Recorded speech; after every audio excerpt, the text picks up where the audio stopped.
What lessons did I learn scaling my business from 50,000 annual recurring revenue to $1 million annual recurring revenue? One, just because you get up to a certain level doesn't mean you're going to maintain it. So, depending on what kind of business you're in, what you're doing, it's very important not to take anything for granted. You want to be building on your successes, cutting the things that aren't necessarily that productive to your business. And those things always change. I guess the thing to do is just always come at it with a fresh perspective and try to think about when you start tackling things, is this the best way for me to spend my money? Is this like what my customers want to see in the products? I mean, we do in our advisories at Capitalist Times, and also our Substack being a part of that, we do a lot of research. We do a lot of work with a lot of companies.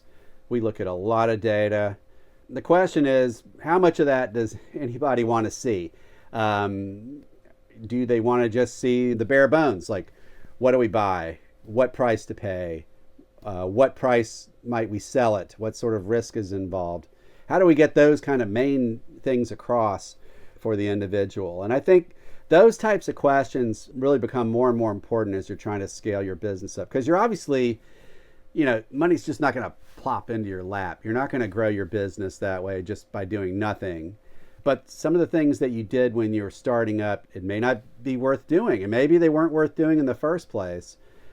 Just because you started doing something, don't feel like you got to keep doing it that way into perpetuity. And I'm a huge offender of this. Like I mentioned, we do a lot of different work with a lot of different numbers, and I'm so guilty of trying to present the whole thing to readers when really all they want is something more condensed. So I'm trying to get better at that. I mean, I want to scale my business even more, and I want to do it by doing things that don't just drive me crazy and work me to death. I want to do it by doing things that are smarter.